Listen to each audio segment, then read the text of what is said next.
আসসালামু আলাইকুম। দূরে কাছে যে যেখানে বসে এই মুহূর্তে ভিডিওটা দেখছেন তাদের সবাইকে মাহফুজা কিচেন বিডিতে ওয়েলকাম। আজ পুঁই শাক দিয়ে বড় মাছের মাথা এরকম চচ্চড়ি করব, একদম মাখো মাখো শুকনা শুকনা আর কি, পোড়া পোড়া করবো। অসম্ভব ভালো হয়, খুবই মজা হয়। এভাবে পুঁই শাক, লাউ শাক, পালং পাতা, যে কোনো মাছের মাথা বা মাছও এভাবে চচ্চড়ি করতে পারেন, খুবই ভালো লাগে। একদম অল্প মশলায় অল্প তেলে আমি কিভাবে এই মাছের মাথা পুঁই শাক দিয়ে চচ্চড়িটা করেছি সেটাই এখন আপনাদের সাথে শেয়ার করব।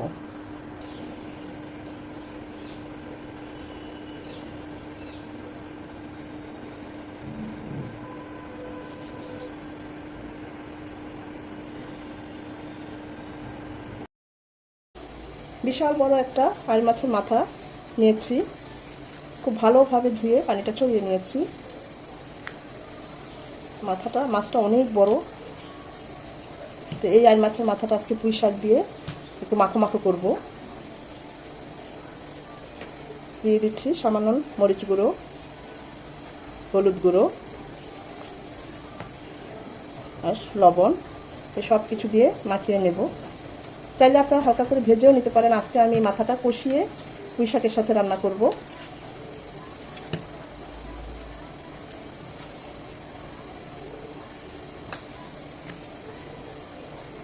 কাঁকড়াগুলো দেখেন কত বড়। মাছটা বেশ তাজা ছিল, যখন আপনারা হয় কিনে এনেছে একদম লাফাচ্ছিল।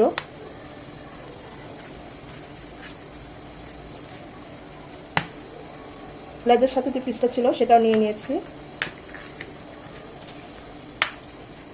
রেস্টে রাখার কোনো দরকার নেই, অন্যান্য কাজ করতে করতে 5-6 মিনিট এমনি রেস্ট হয়ে যাবে। আমরা এখন চুলায় চলে যাব। প্যানে দিয়ে দিচ্ছি সয়াবিন তেল 3 চামচ। এখানে দিয়ে দিচ্ছি 2 চামচ রসুন কুচি। রসুন কুচিটা এখন খাওয়ার পর দিয়ে দিচ্ছি 2 চামচ পেঁয়াজ কুচি। এবার রসুন কুচিটা একদম লাল লাল হবে, পেঁয়াজ কুচিটা নরম হবে। পেঁয়াজ রসুনটা এরকম লাল লাল হয়ে গেলে এখানে দিয়ে দেবো 1 চামচ উঁচু করে আদা রসুনের পেস্ট। এটাকে এখন ভেজে নেব যেন আদার ভাজালো গন্ধটা চলে যায়। আদা রসুনটাকে 1 মিনিট ভেজে নেওয়ার পর 1 চামচ উঁচু করে মরিচ বাটা, ঝালটা যে যেমন পছন্দ করেন ওই অনুযায়ী দিবেন। মরিচ গুঁড়োটাও দিতে পারেন, আমার হাতের কাছে মরিচ বাটাটা ছিল তাই মরিচ বাটাটাই দিলাম। এটাকে 10-20 সেকেন্ড ভেজে নেব তেলের সাথে। এতে কালারটা খুব সুন্দর আসবে। দিয়ে দেবো উঁচু করে 1 চামচ ভাজা জিরে গুঁড়ো, 1 টেবিল চামচ পানি। মশলাগুলো ভালোভাবে কষিয়ে নেব। এখানে আমি হলুদ গুঁড়ো দেবো না, যেহেতু পুঁই শাক দিয়ে মাথার চচ্চড়িটা করবো। মাথাটা আমরা মেখেছি হলুদ গুঁড়ো দিয়েই, আমি শাক পাতায় হলুদ গুঁড়ো দিই না। আপনারা চাইলে 1/2 চামচ হলুদ গুঁড়ো দিয়ে দিতে পারেন। আমি আরও 1 চামচ পানি দেবো মশলাটা আরেকটু ভালোভাবে কষিয়ে নেওয়ার জন্য। মশলাটা যত ভালো কষানো হবে রান্নার টেস্ট তত ভালো হবে। মশলা থেকে যখন তেলটা সেপারেট হয়ে যাবে, কষানোটা ভালোভাবে হয়ে যাবে, এই পর্যায়ে দিয়ে দেবো পুঁই শাক। চাইলে এই পর্যায়ে মাথাটা কষিয়ে তারপর শাকটা দিতে পারেন। আমি আজকে পুঁই শাকটা আগে কষাবো। খুব বড় মাথা হলে বা একটু বেশি পরিমাণে হলে তখন আমি মাথা বা মাংসটা কষিয়ে নিই, মাছটা কষিয়ে নিই। মনে হচ্ছে অনেক, না দেখবেন একদম কমে যাবে। পুঁই শাক দিয়ে যে কোনো মাছ বা মাথা যখন যেটাই রান্না করি না কেন একটু বড় বড় করে কেটে নিতে হবে। প্রথমে হাতটা দিয়ে উল্টে দেবো, পুরোটা দিলে উল্টানো যেত না, এতে নিচের মশলাগুলো পুড়েও যাবে না, আবার শাকটাও নরম হবে।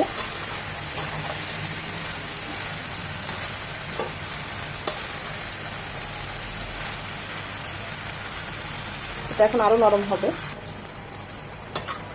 পুঁই শাক থেকে অনেকটা পানি ছাড়বে, এই পানিতেই শাকটা কষিয়ে নেব।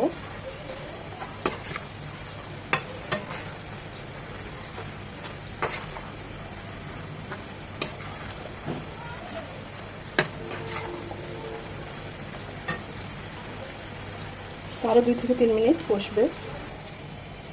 মশলার সাথে যখন একদম গা মাখা মাখা হয়ে যাবে, শাকটা ভালোভাবে কষানো হয়ে গিয়েছে,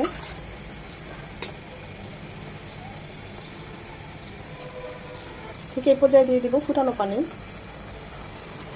আমি 1.5 কাপ পানি দিলাম। এটা একদম শুকনা শুকনা গা মাখা মাখা হবে।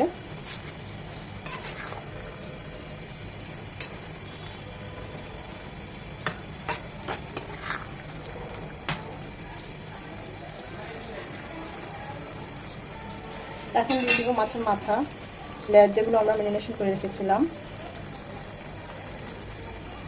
হলুদ আর লবণ দিয়ে আর লেবুর রস দিয়ে। মাথাটা কষিয়েও এরকম উঠিয়ে নিয়ে পরে শাকের মধ্যে দিতে পারেন। আমি ওভাবেও রান্না করি, আবার এভাবেও রান্না করি। দিয়ে দেবো স্বাদ মতো লবণ। শাক পাতা লবণটা বুঝে দিতে হবে। আমরা কিন্তু মাথাটা যখন ম্যারিনেশন করেছি লবণ দিয়েছিলাম। 6-7টা কাঁচামরিচ মাঝখানে কেটে দিয়েছি ঝালটা বের হওয়ার জন্য। আপনারা তাহলে আস্ত দিতে পারেন।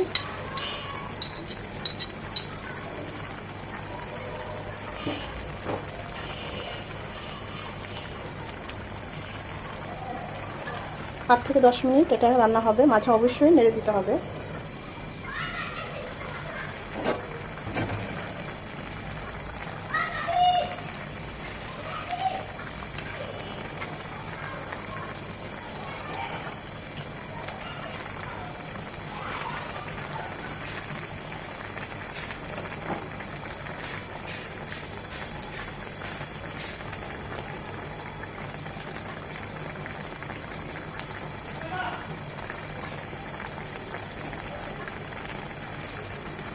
আমার কাছে টেস্ট করেছি আরেকটু লবণ লাগবে, তাই আমি আরেকটু লবণ দিয়ে দিচ্ছি। আর দিয়ে দিচ্ছি আরও 1 চামচ ভাজা জিরে গুঁড়ো।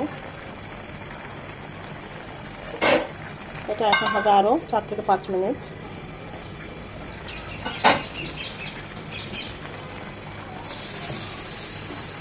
আপনারা চাইলে এই মাখো মাখোটাও রাখতে পারেন। আমি একদম শুকা শুকা করবো, ওইটার এক টেস্ট আর এই মাখো মাখোটার আরেক টেস্ট। এত সুন্দর একটা ফ্লেভার চলে এসেছে না, বলার মতো না।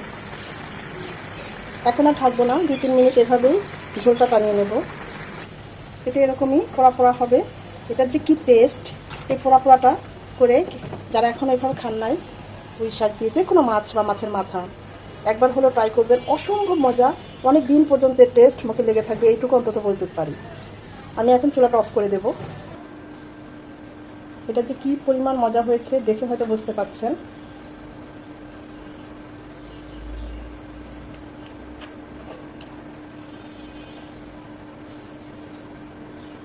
পালং পাতা দিয়ে ওইভাবে যে কোনো মাছের মাথা বা মাছ করতে পারেন, অসম্ভব ভালো হয়।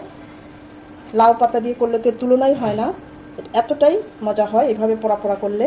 যে কোনো মাছ বা মাছের মাথা এভাবে একবার হলেও ট্রাই করবেন এই রেসিপি ফলো করে, খুবই ভালো লাগবে। এইটুকু অন্তত বলতে পারি, গরম গরম ভাত দিয়ে একদম জমে যাবে। অসম্ভব মজা হয়েছে, দেখতে যতটা না সুন্দর হয়েছে, খেতে অনেক বেশি মজা হয়েছে। টেস্ট করেছি, সব ঠিক আছে। 1 প্লেট ভাত অনায়াসে খাওয়া যাবে। এটা এতটাই মজা হয়েছে। আশা করি ভিডিওটা ভালো লেগেছে। আর যদি ভালো লেগে থাকে অবশ্যই লাইক কমেন্ট শেয়ার করে দিবেন। শাক দিয়ে মাথা চচ্চড়ি করে খান, আমাকে অবশ্যই কমেন্ট করে জানাবেন যে কেমন হয়েছে। একটা লাইক তো অবশ্যই দিবেন, কারণ আপনাদের এই একটা লাইক পরবর্তী ভিডিও করতে আমাকে উৎসাহিত করে, উদ্বুদ্ধ করে। সময় নিয়ে যারা এতক্ষণ এই ভিডিওটা দেখেছেন তাদের সবাইকে আন্তরিক ধন্যবাদ।